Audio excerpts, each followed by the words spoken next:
Hello students, आप सभी विद्यार्थियों का एक बार फिर से प्रवेश कोचिंग के ऑनलाइन प्लेटफॉर्म पे स्वागत है।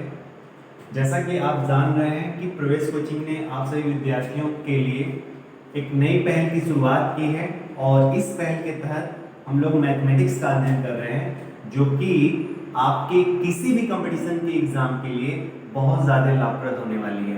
ओके स्टूडेंट्स, और इस पहल के तहत अर्थात मैथ्स में हम लोग जिस अध्याय का अध्ययन कर रहे हैं, जिस चैप्टर को पढ़ रहे हैं, वो चैप्टर कौन सा है आप देख पा रहे हो, नंबर सिस्टम। ओके स्टूडेंट्स, तो नंबर सिस्टम में जैसा कि आप देख पा रहे हो, आप ये पार्ट 9 है, यानी इससे पहले 8 वीडियोस आ चुकी हैं। तो अब मैं ये नहीं कहूँगा कि आप जो है पीछे के जाकर वीडियोस को कवर करिए तब आगे की चीज़ें समझ में आएंगी। नहीं, छोटे छोटे टॉपिक्स हैं, आप जहाँ से देखेंगे वहाँ से आपको चीज़ें समझ में आएंगी। चाहे वो न्यू स्टूडेंट हो, चाहे वो ओल्ड स्टूडेंट हो, कोई भी स्टूडेंट हो, सबको समझ में आएगा, ऐसी कोई प्रॉब्लम तो नहीं है।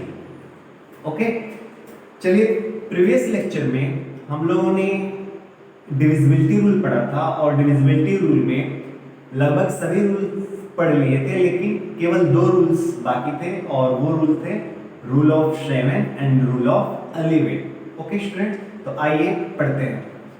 हाँ, जो न्यू स्टूडेंट हो आपको भी फिर से बता दें, और जो ओल्ड स्टूडेंट हो वो तो आप ऑलरेडी जानते हो।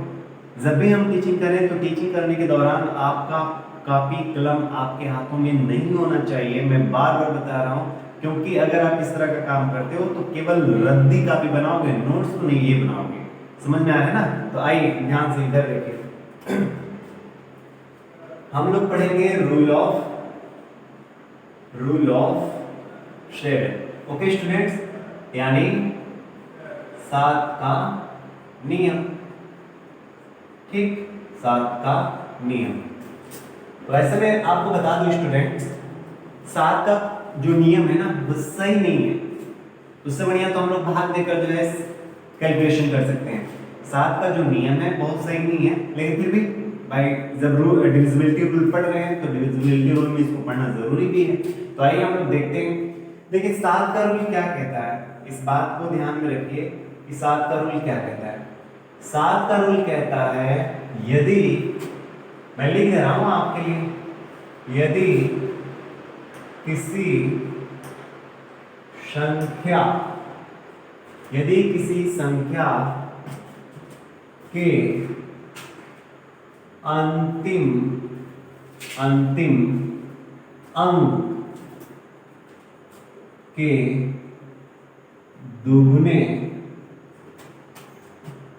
व शेष संख्या का अंतर 7 से विभाज्य है, तो वह संख्या 7 से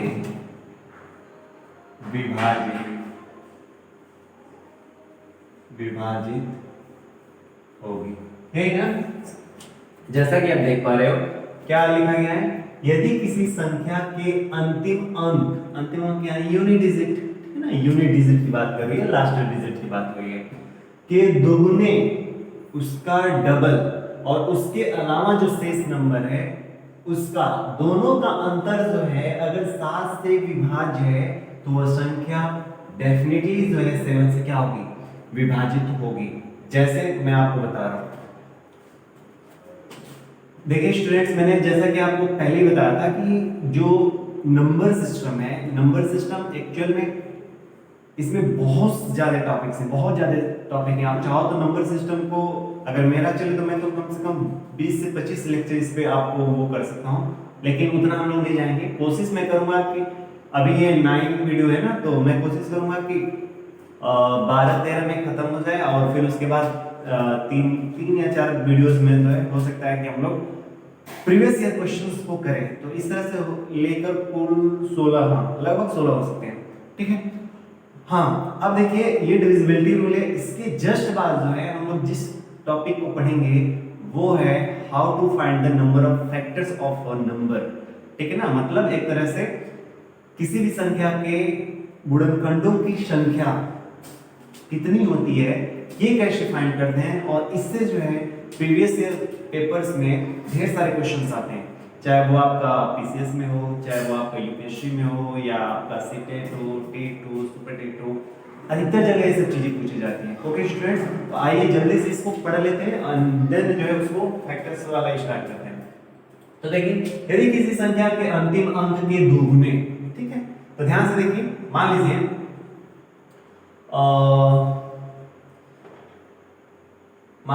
ये है 734, ठीक, 734, या आप ले सकते हो 434, कोई दिक्कत नहीं है, कुछ भी ले लीजिए, ठीक। अब देखिए इसमें अंतिम अंक यानी लास्ट डिजिट क्या है, आप देख पा रहे हो लास्ट डिजिट 4 है कि नहीं। लास्ट डिजिट जो है, देखिए स्टूडेंट्स, ये लास्ट डिजिट क्या है, लास्ट डिजिट है 4 है। तो बोला है कि इसके दुगुने, तो इसका दुगुना क्या होगा स्टूडेंट, आप कहोगे सर इसका दुगुना होगा 4 into 2 यानी 8, इसके दुगुने। और शेष संख्या, तो शेष क्या बचा है 43, शेष क्या बचा है स्टूडेंट्स 43, तो ये है आपका 43। इन दोनों का जो अंतर है, अंतर यानी डिफरेंस है ना, अंतर यानी डिफरेंस, यदि इन दोनों का अंतर क्या होगा स्टूडेंट्स 35, 7 से डिविजिबल है तो वह संख्या क्या होगी 7 से डिविजिबल होगी। तो देखिए 35 जो है आप देख पा रहे हो ये 7 से डिविजिबल है, तो अगर 7 से डिविजिबल है 35, अर्थात 434 जो है आपका 7 से डिविजिबल होगा। ओके स्टूडेंट्स, फिर से मैंने क्या बोला, मैंने बोला कि कोई भी संख्या लीजिए और उसका अंतिम अंक का दोगुना करिए। अंतिम अंक यानी मैं बोल रहा हूं ना यूनिट डिजिट या लास्ट डिजिट बोले इकाई अंक, तो अंतिम अंक का दोगुना करिए और फिर उसके बाद जो शेष संख्या बच जा रही है उसका और उस दोगुने का दोनों का अंतर निकालिए, और दोनों का अंतर यदि 7 से विभाजित है तो पूरी की पूरी संख्या भी क्या होगी 7 से विभाजित होगी। समझ में आ रहा है स्टूडेंट्स। तो ये था आपका पहला एग्जांपल। आइए सेकंड, अगर मैं ले लूं आपके सामने 1792, तो इसमें देखिए अंतिम अंक क्या है स्टूडेंट्स 2, तो इसका दोगुना क्या होगा 2 into 2 यानी 4, शेष क्या है स्टूडेंट्स 179, तो इन दोनों का अंतर निकालते हैं, इन दोनों का अंतर निकालेंगे तो क्या आएगा 175। अब देखिए ये 7 से डिविजिबल है कि नहीं है, तो देखिए 7 गुना के 14 यानी 7 to the 40, यहाँ पे क्या बचेगा 3 और 3 और ये 5 है 35, तो 35 में 7 का भाग जाएगा तो 75 है ना, यानी 25 7 कितना होता है 175। क्लियर है। तो ये कट के क्या हो गया स्टूडेंट्स 25, मतलब 7 से इसमें भाग जा रहा है कि नहीं, 7 से इसमें भाग गया। अगर ये 7 से कट गया अर्थात ये पूरी की पूरी संख्या भी क्या होगी 7 से डिविजिबल होगी। ओके स्टूडेंट्स, मैं कह रहा हूं ना कि इसमें क्या करना है, लास्ट डिजिट का दोगुना, उसके बाद बाकी जो नंबर्स हैं, बाकी जो संख्या है, उन दोनों का जो डिफरेंस होगा वही डिफरेंस किससे, अगर 7 से डिविजिबल हो जाए तो पूरी की पूरी संख्या किससे डिविजिबल हो जाएगी 7 से डिविजिबल हो जाएगी। ओके, अब देखिए मान लीजिए बहुत बड़ा नंबर, ठीक है ना, बहुत बड़ा नंबर जैसे 3 4 7 9 2 4 0 1 इस तरह का दे दे, ठीक है। और फिर अगर आपसे पूछे कि चेक करके बताओ हमको कि क्या 7 से डिविजिबल है कि नहीं है, तो आप क्या करोगे, आप करोगे 1, ये मतलब लास्ट डिजिट 1 है, इसमें 2 का मल्टीप्लाई करोगे, क्या आएगा 2, शेष नंबर्स क्या बचे ये, यानी आप कहोगे सर 3 4 7 9 2 4 एंड देन जो है आप 2 का डिफरेंस निकालोगे एंड देन अपना काम करोगे, है ना। तो फिर डिफरेंस निकालो, फिर उसमें 7 से भाग देकर एक बार चेक करो, है ना, तब जाकर जो है आपका पता चलेगा कि हाँ ये 7 से डिविजिबल है कि नहीं है। तो एक्चुअल में इतना करने से बढ़िया है कि हम इसी में 7 से भाग देकर चेक कर लें। इसी वजह से मैं कह रहा हूँ स्टूडेंट्स कि 7 का ये जो रूल है ना बहुत ज्यादा उचित भी नहीं है, मतलब बहुत सही नहीं है। मतलब ये रूल हम लोग डिविजिबिलिटी रूल क्यों पढ़ रहे हैं, ताकि जल्दी से किसी चीज को हम लोग कर पाए, है कि नहीं। लेकिन हम देख पा रहे हैं रूल ऑफ 7 में अगर बड़ी से बड़ी संख्या आ गई ना बड़ी से बड़ी संख्या आ गई। तो मान लीजिए यहाँ पे मैं ले लेता हूँ 9, तो 9 का दोगुना क्या होगा फिर? 9 का दोगुना आप कहोगे कि सर 9 का दोगुना 18 है कि नहीं? और फिर 18 को जो है यहाँ से आप माइनस करेंगे, फिर माइनस करने के बाद भाग दे देकर चेक करेंगे, है ना? यही सब करना पड़ेगा। इससे बढ़िया रहेगा कि हम तो डायरेक्ट भाग दे दें, जब इतना करना ही है तो इससे बढ़िया डायरेक्ट भाग दे दें। इसी वजह से रूल ऑफ सेवन जो है बहुत सही नहीं है। ठीक, इसमें एक आध और तरीके आते हैं, जैसे कहा जाता है, देखिए क्या कहा जाता है, मान लो कोई संख्या है और एक अंक से बनी हुई है, ठीक है ना? एक अंक से, जैसे 6 6 6 6 6, अभी तो अभी अभी अभी एक मिनट, 3 3 3 3 3 3। मान लीजिए ये एक इतनी बड़ी संख्या है, ठीक है ना? इतनी बड़ी संख्या है और ये संख्या जो है आप देख पा रहे हैं इसमें केवल एक अंक का जो है 6 बार पुनरावृत्ति हुआ है। पुनरावृत्ति मतलब रेपिटेशन, रेपिटेशन, ठीक? 3 3 3 3 3 कितने बार है? 6 बार है ना? 6 बार। तो यदि कोई एक अंकीय संख्या, ठीक है ना, यदि एक अंकीय संख्या के 6 बार, ठीक है ना, यदि किसी एक अंकीय संख्या के 6 बार पुनरावृत्ति या उसके रेपिटेशन से कोई संख्या बनी हुई है तो वो संख्या क्या होगी? 7 से डिविजिबल होगी। मतलब यदि कोई संख्या जिसमें केवल एक अंक हो और वह भी अंक कितने बार हो? 6 बार हो, वह भी अंक कितने बार हो? 6 बार हो, तो क्या होगी वो संख्या? 7 से डिविजिबल होगी। अब ऐसे बोल सकते हो 1 1 1 1 1, कितना हुआ स्टूडेंट्स? 3 3। हाँ, तो ये भी क्या होगी? देखिए ये संख्या जो है केवल एक अंक 1 से बनी हुई है और कितने बार रेपिटेशन पे? 6 बार रेपिटेशन पे, ठीक है, 6 बार रेपिटेशन पे, तो ये भी क्या होगी? 7 से डिविजिबल होगी। ओके स्टूडेंट्स, ऐसे नहीं, ये भी कहा जाता है कि मान लो कि यदि कोई संख्या 2 अंकों से मिलकर बनी है, मतलब 2 अंकों के रेपिटेशन से बनी हुई है, तो 2 अंक 3 बार अगर रेपिटेशन कर लेना है, जैसे अगर मैं आपके सामने रख दूं तो देखिए 1 2 1 2 1 2, ठीक है? तो ये एक संख्या है और इसमें देखिए ये केवल 2 अंकों से बनी हुई है, किससे? 1 और 2 से, है ना? 1 और 2 से, लेकिन 1 और 2 कितने बार रिपीट हुए हैं? 3 बार रिपीट हुए हैं। यदि किसी संख्या में जो कि 2 अंक से मिलकर बनी हुई है और वही 2 अंक जो है कितने बार रिपीट है? 3 बार अगर रिपीट है, ठीक है ना? कितने बार रिपीट है? 3 बार रिपीट है, तो डेफिनेटली जो है वो संख्या किससे डिविजिबल होगी? 7 से डिविजिबल होगी। समझ में आया? आप ऐसे भी ले सकते हो 5 0 5 0 5 0।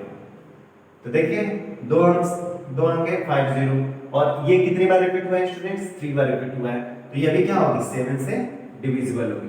तो ये था रूल ऑफ 7 स्टूडेंट्स, ठीक है? अगर आप चाहते हो इसका स्क्रीनशॉट लेना तो आप ले लीजिए। चलिए अब आइए हम लोग पढ़ते हैं रूल ऑफ 11, ठीक है? और रूल ऑफ 11 जो है बहुत इंटरेस्टिंग है और बहुत अच्छा भी है, ठीक है ना? वो अच्छा है। रूल ऑफ 7 बहुत अच्छा भले ना हो, लेकिन रूल ऑफ 11 जो है ये बहुत अच्छा है। चलिए आइए देखते हैं रूल ऑफ 11 क्या कहता है, ठीक है? हाँ,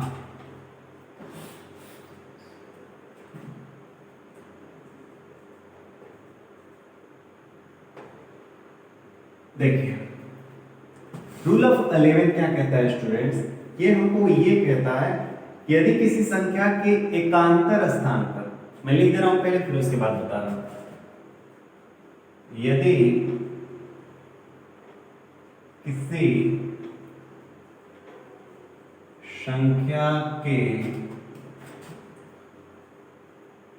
एकांतर स्थान पर आने वाले अंकों के योग का अंतर 11, मतलब सॉरी, अंतर 0 0 या 11 से विभाज्य कोई संख्या है तो वह संख्या 11 से विभाजित होगी। क्या मैंने बोला स्टूडेंट्स, यदि किसी संख्या के देखिए एकांतर स्थान का मतलब एक को छोड़कर एक ना, एक को छोड़, जैसे देखिए अगर मैं आपके सामने एक आध एग्जांपल लिखूं तो उसको मैं दिखा रहा हूं आपके लिए। देखिए 737, ठीक है, तो ये एक संख्या है और एक आंतर मतलब एक को छोड़कर एक, ठीक है ना। तो देखिए एक लिया तो इस वाले को छोड़ो, इस वाले को लो, ठीक है। मतलब आप ऐसे बोल सकते हो कि यदि किसी संख्या के सम व विषम स्थान पर आने वाले अंकों के योग का अंतर जो है क्या हो, 0 हो या 11 से विभाजित कोई संख्या हो, ठीक है ना।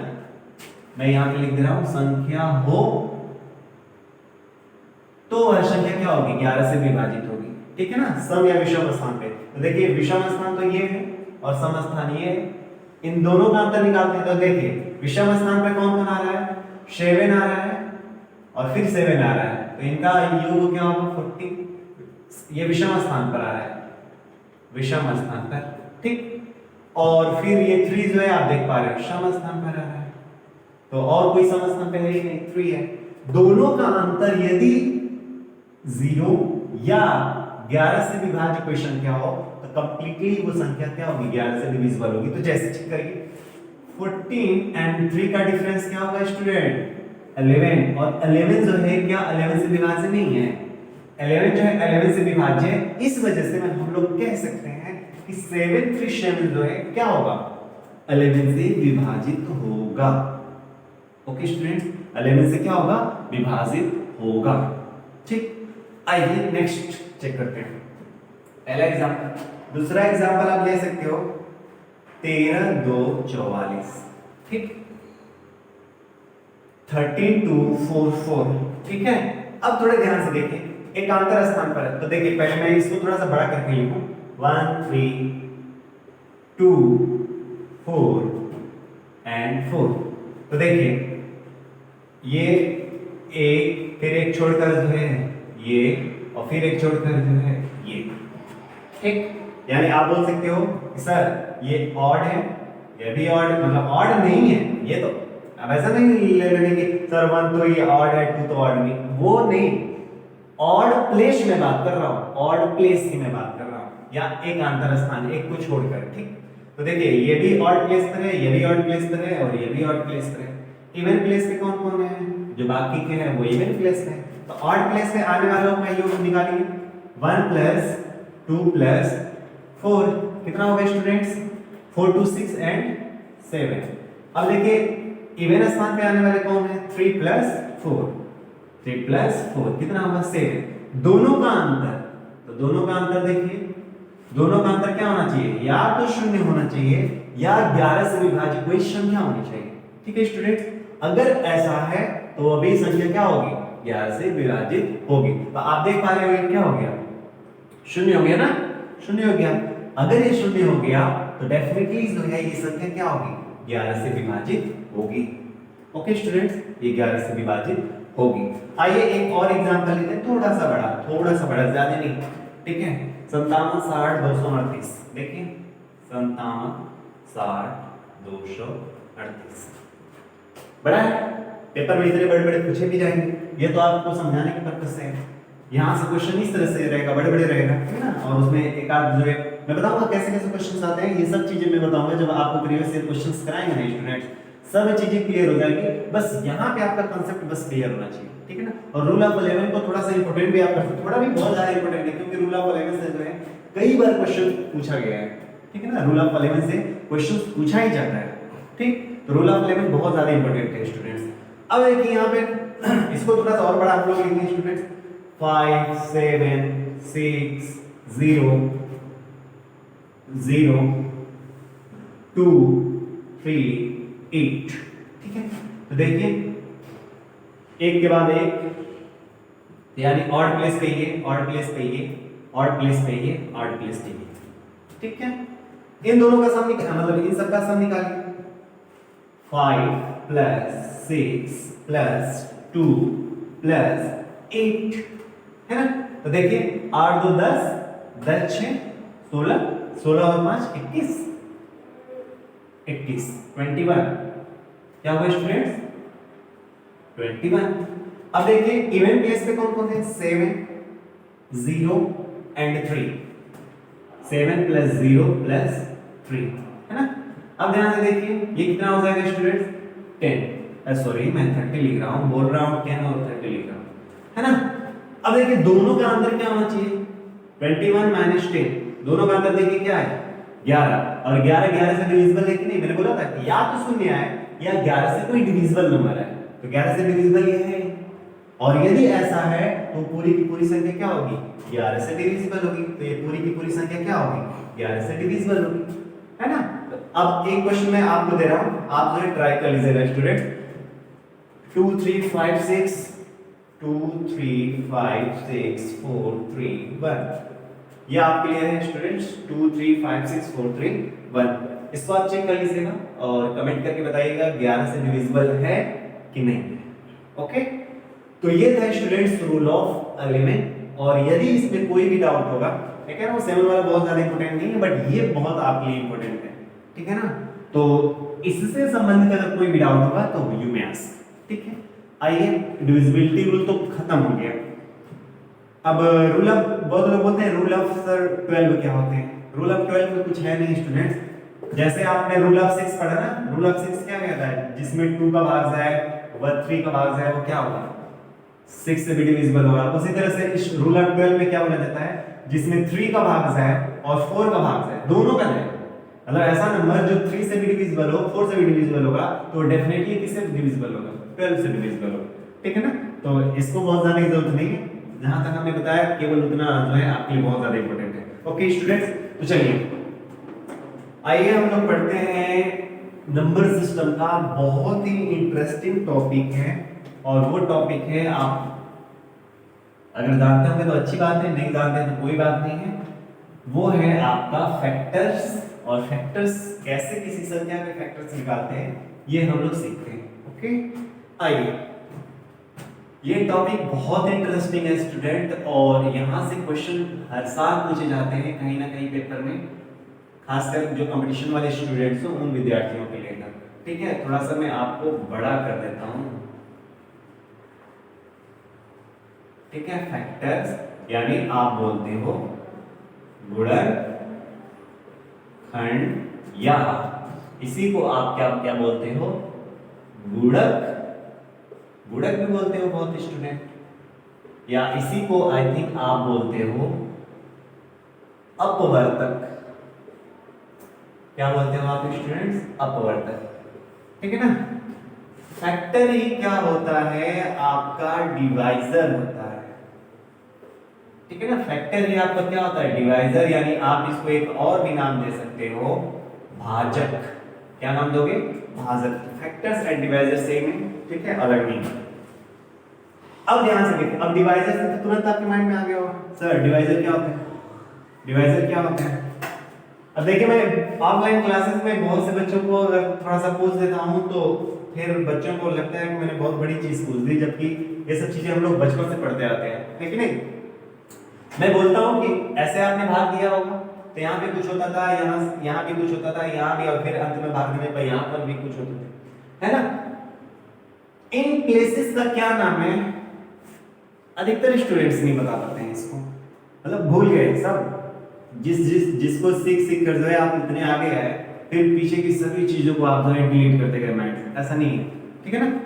ऐसा करना भी नहीं चाहिए। चलिए देखिए मैं एक बार आपको रिवाइज करा दूं। इस प्लेस का नाम है डिवाइजर। इस प्लेस का क्या नाम है स्टूडेंट्स, डिवाइजर, जिसको हिंदी में बोला जाता है भाजक, ठीक है। वैसे मैं आपको रिमाइंडर थ्योरम में बताया होता ना, बस आगे इसी में का टॉपिक है, तो वहां पर ये सब चीजें बताई जा सकती हैं, लेकिन आ गया ये डिवाइजर सब, तो मैं सोचा गेम पे आपको कर दूं। तो देखिए डिवाइजर, इस प्लेस का नाम है डिवाइडेड, जिसको आप क्या बोलते हो स्टूडेंट्स, भाज्य। इस प्लेस का नाम है क्वोशिएंट, क्वोशिएंट, जिसको आप क्या बोलते हो स्टूडेंट्स, भागफल। एंड इस प्लेस का नाम है रिमाइंडर, जिसको आप क्या बोलते हो, शेषफल या शेष बोलिए। ठीक है, समझ में आ रहा है? तो इसको आप उतार लीजिएगा, स्क्रीनशॉट ले लीजिए, उतार लीजिएगा और प्लेसेस को याद रखिएगा। वैसे हम रिमाइंडर थ्योरम अगर आपको टीच करेंगे ना तो वहां पर बताएंगे स्टूडेंट्स। ठीक है, आइए हम इस टॉपिक की बात करते हैं। देखिए, फैक्टर्स के बारे में अगर थोड़ा सा हम लोग पढ़ें तो देखिए, मान लीजिए आपके सामने मैं रख रहा हूं 18, ठीक, 18, तो 18 के फैक्टर्स के क्या मतलब है? देखिए, जब मैं आपको प्राइम नंबर्स पढ़ा रहा था तो उस दौरान मैंने आपको बताया था फैक्टर्स क्या होते हैं, मल्टीपल्स क्या होते हैं, ये सब चीजें मैंने आपको बताई थी। और जो स्टूडेंट्स ने नहीं देखा है कोई दिक्कत नहीं है, यहाँ पर भी समझ जाएंगे। ठीक है, लेकिन फैक्टर और मल्टीपल हमने वहां पर बताया था, वहां पर नहीं आया तो कोई दिक्कत नहीं, यहाँ पर आएगा, यहाँ पे कोई नहीं आया तो कोई दिक्कत नहीं, हम लोग कहाँ पढ़ेंगे? एलसीएम एंड एचसीएफ में। अब इसका मतलब ये नहीं कि तब यहाँ पर अरे आगे पढ़ना ही है तो क्या लेने देने, ऐसा नहीं। कोई भी चीज अगर आप पहले सीख ले रहे हो तो कोई दिक्कत है नहीं। ठीक है, आइए अब देखिए फैक्टर क्या कहता है। अब देखो, भाजक का मतलब क्या होता है? भाजक यानी डिवाइजर यानी फैक्टर्स क्या होते हैं? देखिए 18 में अगर मैं आपसे बात करूं कि किसका किसका भाग चला जाता है, आप कहोगे सर 1 का भाग जाता है। ठीक है, 1 का भाग जाता है, यहां पे मैं लिख रहा हूं 18 में किसका किसका भाग जाता है स्टूडेंट्स? 1 का जाएगा, 2 का जाएगा, 3 का भी जाएगा, या 4 का भी जाएगा ना? 4 का नहीं जाएगा। ठीक है ना, 4 का नहीं जाएगा। अब देखिए 1 2 3 4 तो होगा नहीं, 5 तो होगा नहीं, होगा 6, अगला होगा 9 एंड फिर अगला होगा 18, है कि नहीं? यानी 18 में जो है 18 में जो है किससे किससे भाग जा सकते हैं स्टूडेंट्स? 1 से जाएगा, 2 से जाएगा, 3 से जाएगा, 6 से जाएगा, 9 से जाएगा एंड 18 से जाएगा। तो 18 में जिन जिन नंबर्स का भाग चला जाता है, यानी जिन जिन संख्याओं से जो है 18 कट जाता है या उसमें भाग चला जाता है, वे सभी संख्याएं, ये सभी संख्याएं जो है 18 की क्या कहलाएंगी? फैक्टर्स कहलाएंगी। 18 की क्या कहलाएंगी? फैक्टर्स यानी डिवाइजर्स यानी गुणनखंड, गुणक या अपवर्तक। ठीक है, फिर से स्टूडेंट्स, 18 में जिन जिन संख्याओं का भाग चला जाता है या 18 जिन जिन संख्याओं से कट जाता है, वे सभी संख्याएं 18 की क्या कहलाएंगी? फैक्टर्स कहलाएंगे स्टूडेंट्स, फैक्टर्स। ठीक, तो 18 भी तो उनका कुछ कहलाएगा ना, मैंने आपको बताया था। अरे भाई, अगर मैं आपका टीचर हूं तो आप मेरे क्या हो? बताइए, अगर मैं आपका टीचर हूं तो आप मेरे क्या हो?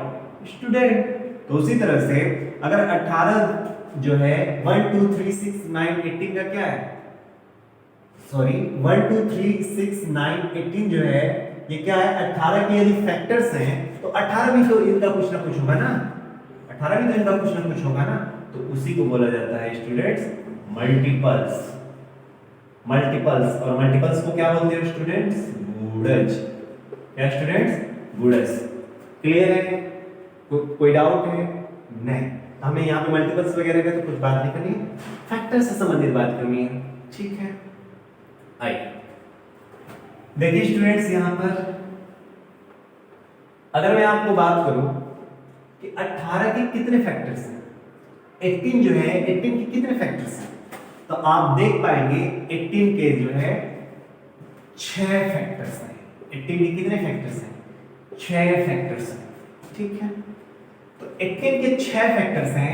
आप हमको ये बताइए, यहां पर तो बता दिए जल्दी से, है कि नहीं? लेकिन अगर मान लीजिए मैं आपके सामने रख दूं 720, तो इसके भी आप इसी तरह से चेक करेंगे क्या? इसमें 1 का भाग जाएगा, 2 का जाएगा, 3 का जाएगा, 4 का जाएगा, 5 का जाएगा, इस तरह से आप चेक करोगे क्या? ना, ऐसे अगर चेक करके पेपर में बैठ गए ना तो हो गया पेपर। अगर 3 घंटे का पेपर है तो हो सकता है कि कम से कम आधा घंटा तो ले ही लो। ठीक है ना, आधा घंटा तो ले ही लो। तो इस तरह से काम नहीं करेंगे कि 1 से चेक करेंगे, 2 से, 3 से, फिर आगे 4 5 ये चेक करना है, ऐसे नहीं करना है। तो सर फाइंड कैसे करेंगे? ठीक है, तो फाइंड कैसे करेंगे ये हम लोग आज नहीं पढ़ेंगे। ठीक है, अगले वीडियो में पढ़ेंगे, क्योंकि अभी जो है समय हो चुका है स्टूडेंट, और डिविजिबिलिटी रूल से संबंधित वो जो 7 और 11 के था वो हमारा बताना आपको उद्देश्य था। फैक्टर ये बहुत इंपॉर्टेंट टॉपिक है, लेकिन समय अप होने की वजह से हमको यहाँ पे रुकना पड़ रहा है। लेकिन अगला वीडियो जो भी आएगा स्टूडेंट ना, अगले वीडियो में हम लोग फैक्टर से ही स्टार्ट करेंगे और बहुत अच्छी तरीके से पढ़ेंगे।